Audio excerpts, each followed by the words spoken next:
Hi, I'm Danielle, and this is Chatter Out Loud, a podcast where I share thoughts and TV commentary on shows I like to watch.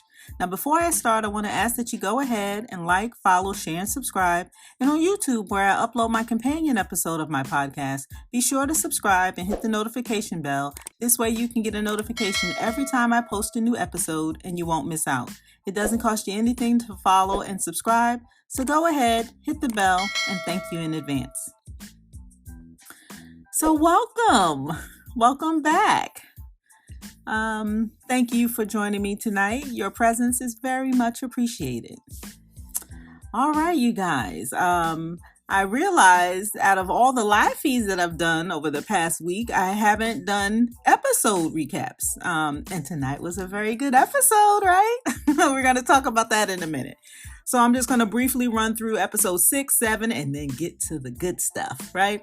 All right. Episode 6, we came off of Jay being voted out on Marty's HOH. After a sledding competition, a new HOH was crowned, and that would be Kyle. All right. Moving on to episode 7. We witnessed Calamity Kyle nominate Steph and Moose and all of the foolery that went into him landing on that decision, right? Kyle wants to go down as one of the strongest players to get out a huge target in week 3. They also edited this episode to appear as if Kyle put thought and strategized about these nominations, when we all know he really did it. We also witnessed the aftermath and Moose basically telling Kyle this was a bad decision for his game in the long term. And as viewers, we agree. Everyone in Kyle's alliance is trying to understand why he'd target members of his own alliance. And I noticed something. I noticed how when they brought Marty in to add him into their alliance, replacing Moose in their top 4, I think here is where Marty began to notice he may be on the outs, right? He may be the low man on the totem pole.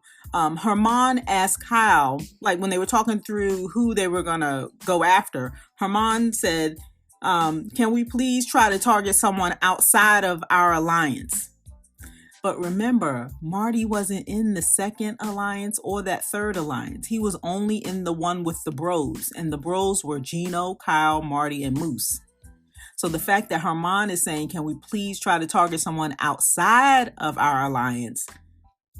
He began to think, right? Like, what do you mean? What alliance? He was not in the Marty I'm talking about. He wasn't in the Savage 7.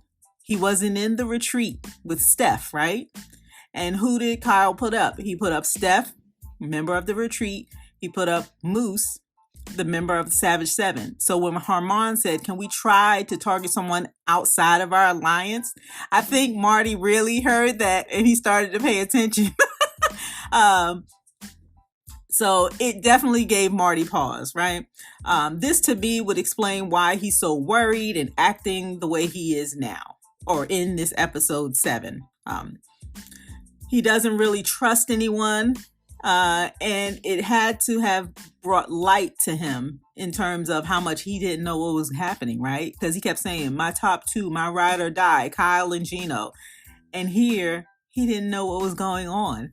So hearing that, other alliances were formed where Kyle and Gino were a part of. It had to be startling for him. All right, the POV competition, that was pretty awesome, right? I get a kick out of the costumes that they have every year. In BBUS too, we have the famous leotard, or unitard, I should say. In episode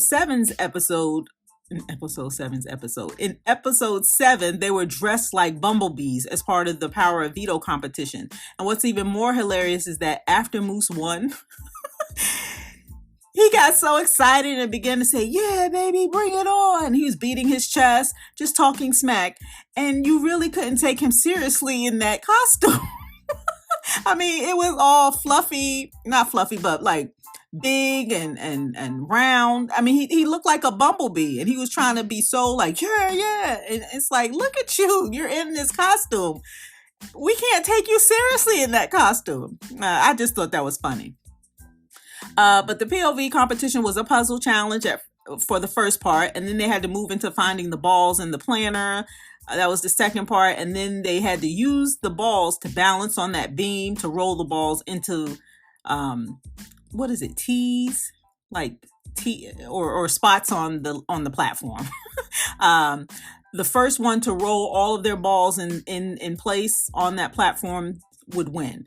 And they had a challenge because one of the balls were yellow, and that ball went right in the middle of all of the settings. So it was a pretty challenging competition, I think. Well, pretty hard to do. They were all sweating really hard, and Betty, she was so frazzled, but she didn't give up, and that's important. But she was really, really frazzled. In the end, like I said, Moose won the power of veto, and he was very happy about it. Kyle was not. And with more foolery, Kyle nominated Josh as his replacement, to which Tanisha began to cry. I don't know. I didn't hear any of this in any of the live feeds, or maybe I just didn't pay attention. But Tanisha, she started to cry. And I dare say a lot of us felt that way too, right? All right, episode 8 tonight. Yes, tonight we pick up on Josh being put on the block as Moose's replacement. It's been a chaotic week a chaotic week by Calamity Kyle, right? And he tells Canada that this is his plan to backdoor Josh. I mean, he had the pause in there and everything. This is my plan to backdoor Josh. So confident, so cocky. The entire episode, we see how the house guests felt about Josh going up, all the way through them counting votes, right? We see conversations. We saw JC Lynn. She was very emotional after Josh was put up. And she tells Steph, she's telling Steph this in the room. Neither of them in the room noticed that Jess was on the bed, and she was equally as upset. But they didn't comfort Jess, or I keep saying she. They were equally as upset, but they didn't comfort Jess at all. And Jess got up and walked out of the room. Summer, she bursts onto our screen to let Canada know how mad she is. I love Summer, and Summer loves Arissa. She's so excited every time she sees her. She talks to Arissa on the live feeds and everything. Summer's very cute to me. I love her. All right. Kevin grabs Jess to chat, and at this time, Kevin is going back and forth in his mind on who he wants to keep, Steph or Josh. Betty walks into the room. After the nomination, Betty walks into the room and asks Kevin directly about whether or not he knew about this. And he tells her he can't tell her that, and she calls him shady. Now, I think this was the beginning of that argument that they had where he went around the house telling people that she yelled at him, but she didn't. And I think this was the beginning of it. So we even see in this episode tonight, she didn't yell. She was mad. She called him shady. And what was funny to me, Kevin asked Betty to pretend to hate him, to continue to pretend to hate him. And she says, but I do hate you. And I'm thinking, oh my God, oh my goodness. But their relationship confuses me so much because on one hand, they're chatting and laughing. On another hand, she's calling him shady and she hates him. Like, it goes back and forth and back and forth. That's the nature of their relationship. I'm not getting in between that. So if something else happens between the two of them, I'm not sure I'm going to spend that much time with it because it could be something so temporary, because that's how they communicate, I suppose. But he still was wrong for his microaggression. I'm sorry. He still was wrong for telling people that he yelled at him when she did it. Okay, but it seems like Betty's over it, and I'll be over it too. Or I'm over it too, I should say. All right, but again, she calls Kevin shady, and in that moment, I do admit I think Betty did overreact. I think she was emotional about Josh going up because she's close to Josh. And then Kevin wouldn't explain or tell anything because I think he's trying to be shady. Well, not shady. He's trying to be undercover or down. What is the right term I'm looking for? Deceptive, I think, just to try to throw people off. And it's just so The two of them make me laugh. All right. Summer confronts Helena and asks what can she do to strengthen her relationship with her. Tanisha is in the room as well, and to give comfort or to start in terms of sharing information, Tanisha says, all right, I'll start. I'll tell you. There was an alliance called the Savage Seven, and we were in it, and so was Kyle. And Helena says that she told Kyle in return for that information that Tanisha just shared with her, she returned information for them to tell them that she told Kyle that he has her vote, right? Because this is when Kyle was going around the house thinking, oh, we got the votes, we got the count, and she's sharing that, yeah, I did tell him that he had my vote. But as we saw tonight, a lot of liars. All right. Kevin says something about butt chicken. I don't know what that was about. I'm gonna have to watch or replay the episode once it posts to understand what is he talking about, butt chicken. And did you notice how Jess popped up in the room when JC Lynn and Gino were in the room? She just pops up at any time, any given time, and asking about, oh, do you have your laundry?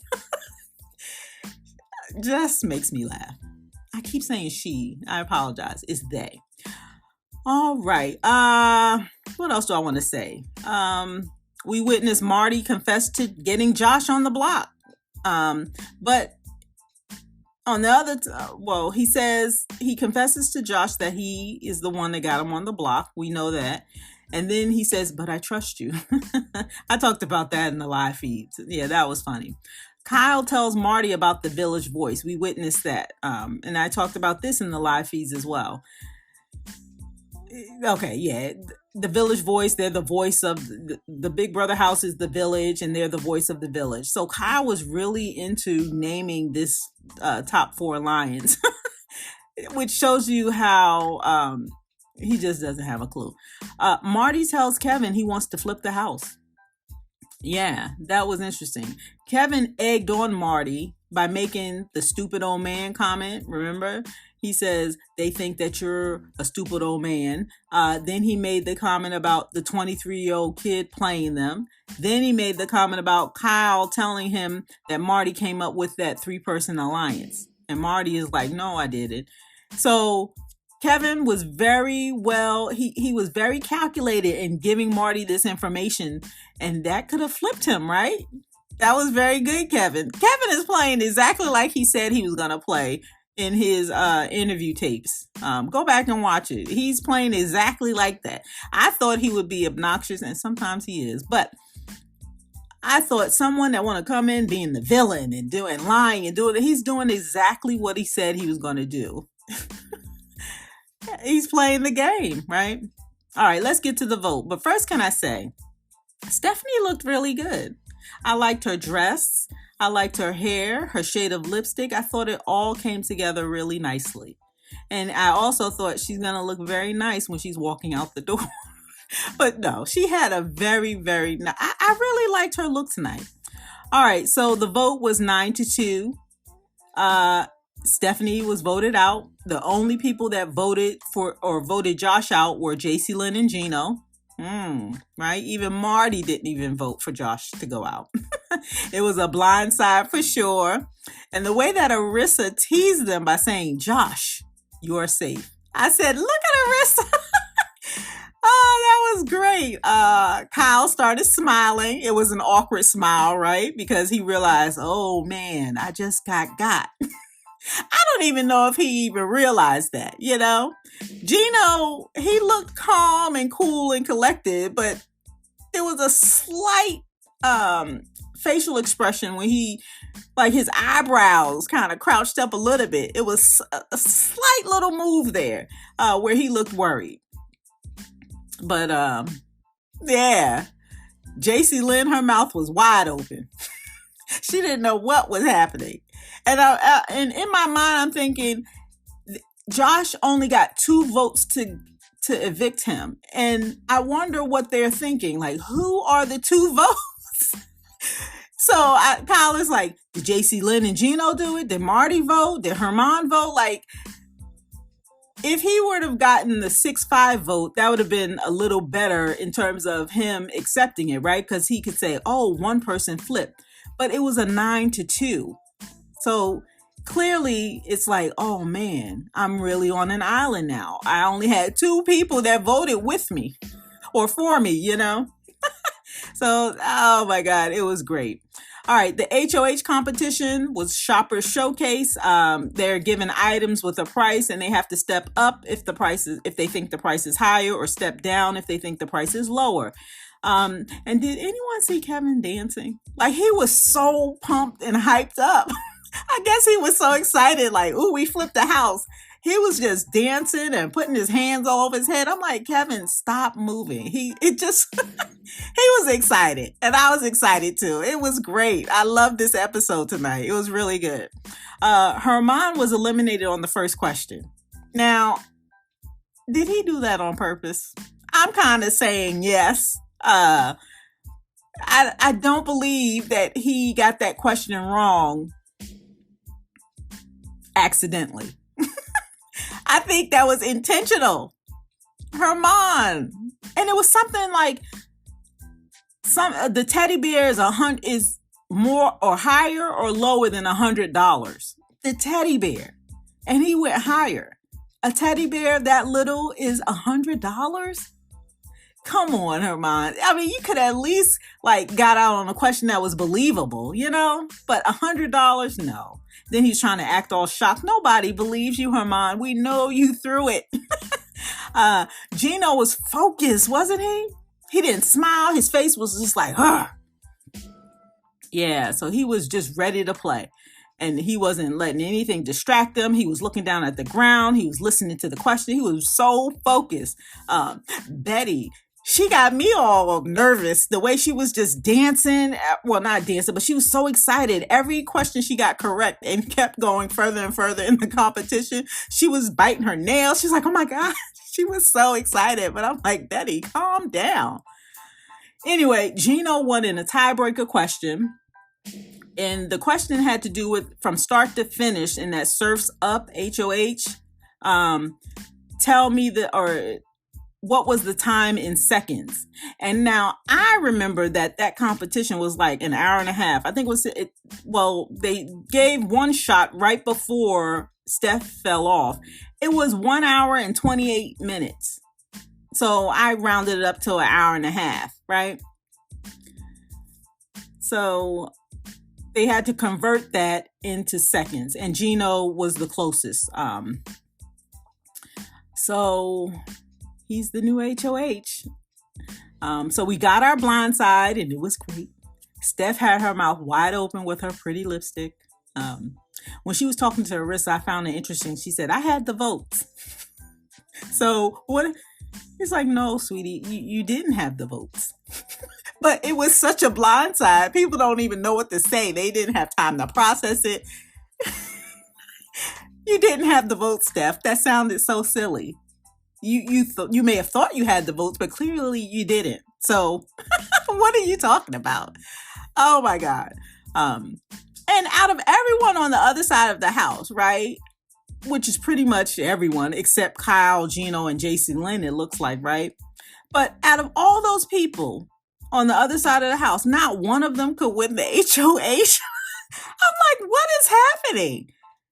So it's pretty much like Gino and JC Lynn were against everyone else, and not one of them could win. Come on. And then Betty, she was all excited during the competition, but she answered 1,000 seconds. I'm like, Betty, what does she do for a living? She's a HR manager. And she's definitely not a mathematician, because 1,000 seconds, Betty. That's like less than 90 seconds. What is going on? 1,000 seconds. So from the time they started the Surf's Up competition till the time it ended, Betty said it was 1,000 seconds. She held that sign up there like, here's my answer. What? She was so happy during the entire competition. She couldn't believe she was answering questions correctly. And then she answered 1,000 seconds. Like, if she could have answered closer, maybe like 7,000 or, 2,000, but 1,000, Betty. I mean, it just messed up her whole performance. That was a terrible answer. Terrible. Anyway, Gino was very focused in that comp. He was calm. He was cool. He's collected. He was not distracted. And now I wonder what he'll do now, right? Now that he sees how many people are against them, maybe he'll try to make deals so he can extend his own game, We'll have to see, right? And Calamity Kyle, or the announcer tonight called him Hurricane Kyle tonight, trying to give it more strength. No, Calamity is a better adjective, I think. Anyway, he tried to keep a good game face, but we all know he's very confused right now. He doesn't know who voted. He does know 9 people didn't vote the way he wanted. Oh, I loved it. I loved every minute of it. Every minute of it. Yeah. All right. I have to watch the live feeds. I have them on now. They haven't come back yet. I know I'm going to be so tired in the morning because I'm going to be watching this all night live, I have to. I want to see what happens in everyone's conversation. I have to see it. Oh, I can't wait. All right. So what did you think? Were you satisfied with the blind side? And shout out to Arissa for adding to the dramatic reveal of the vote. She's like, Josh, you are safe. I love that. Julie Chen does that every once in a while in BBUS. They do it intentionally because it just drums up the drama, right? Oh, that was great. Anyway, let's chat it up in the comments, all right? And that's all I have. So be sure to come back and give me a listen. I love for you to like, share, follow, and subscribe. You can also leave me a comment. Leave me a message. If you're listening to the podcast, there's a link to leave me a message right on that landing page. So check that out. All right. My name is Danielle, and you're listening to my podcast, Chatter Out Loud. Thank you so much for joining me. And as always, I appreciate your support. And that's all I have. Thanks again for listening, and I'll talk to you next time.